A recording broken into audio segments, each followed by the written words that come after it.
तो welcome my Baba dairy farm और मैं हूं आपका दोस्त प्रवीण खरक।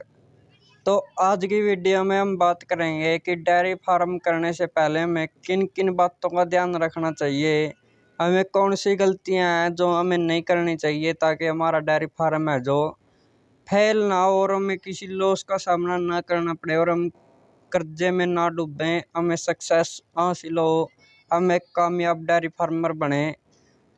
तो बहुत सारे लोग क्या करते हैं, यूट्यूब पे वीडियोस देखी 4-5 भैंसे लेके आने के लिए उनके पास पैसे हैं तो उन्होंने पैसे लगाए और दूध सेल करना स्टार्ट कर दिया। स्टार्टिंग में वो दूध को मेंटेन रखेंगे, क्वालिटी अच्छी रखेंगे दूध की, क्योंकि उनके पास 5 भैंसों का दूध है। लेकिन जैसे जैसे भैंसें ड्राई होना स्टार्ट हो जाएंगी, उनके पास पैसे नहीं है, उन्होंने फ्यूचर की सोची नहीं। उन्होंने सोचा 5 भैंसे लेके आएंगे, हर महीने इनकम आएगी, फुल दूध है जो वो हर महीने इतना ही हम मेंटेन रखेंगे और हमें हर महीने प्रॉफिट ही प्रॉफिट होगा।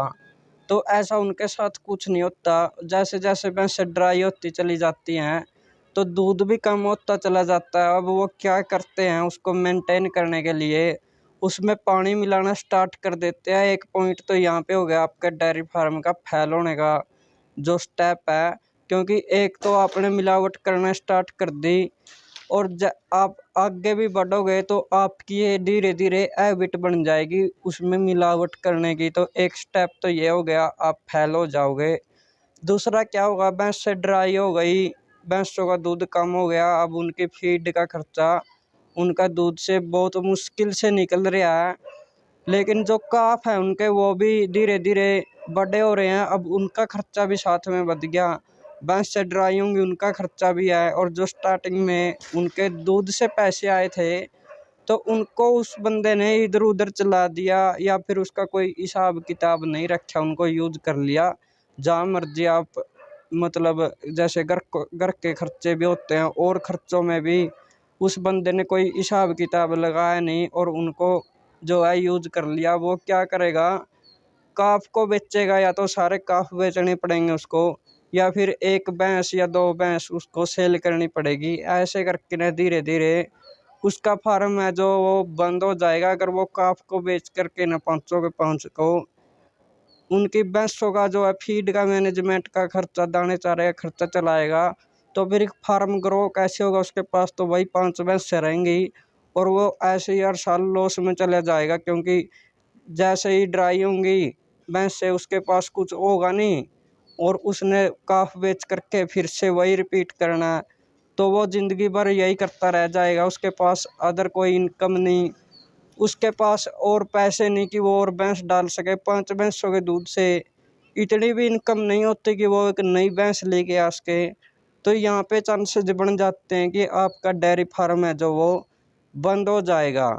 तो डेयरी फार्म स्टार्ट करते ही हमें सबसे पहला स्टेप क्या करना है, हमें उसका हिसाब किताब की एक कॉपी लगा लेनी है और हमें हर एक चीज़ का हिसाब किताब होना ज़रूरी है कि कितने पैसे बचे, कितने पैसे कहाँ यूज हो गए, ताकि हम फ्यूचर में साल के एंड में जब भैंसें ड्राई हो जाएंगी ये देख सकें कि कौन से ऐसे खर्चे थे जो हमने नाजायज कर दिए या फिर जिन खर्चों के बगैर हमारा काम चल सकता था।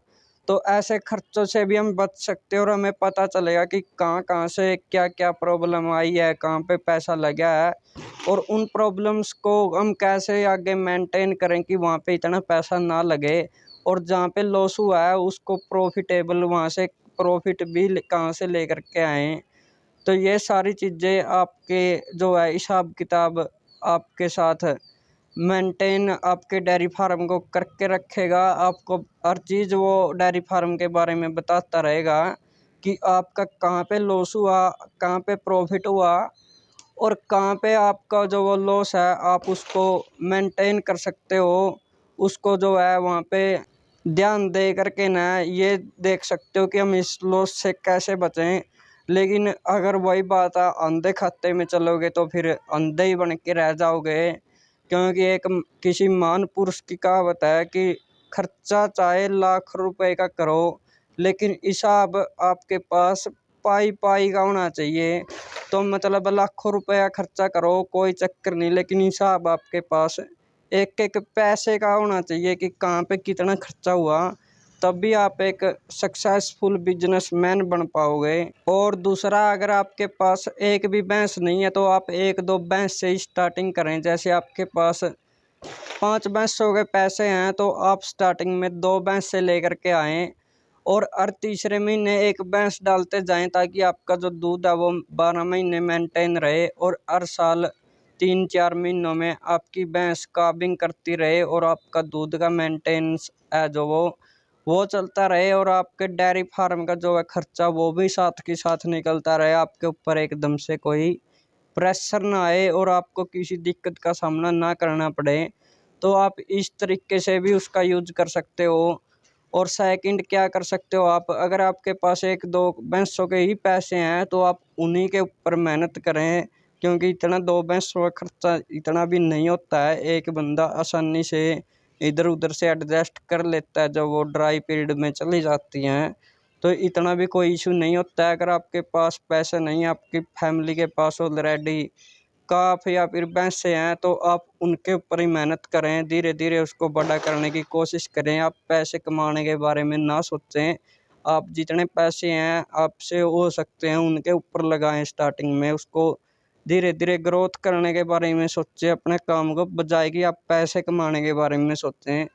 तो इस तरीके से आप अपने डेयरी फार्म को कामयाब डेयरी फार्म बना सकते हो और एक अच्छे खासा प्रॉफिट है जो वो अपने डेयरी फार्म से एक टाइम के बाद ले सकते हो। क्योंकि हर चीज़ में, हर एक बिजनेस में हर एक चीज़ की लिमिट होती है। कोई ये नहीं कि आपने कुछ स्टार्ट किया और वहाँ से प्रॉफिट आना स्टार्ट हो गया।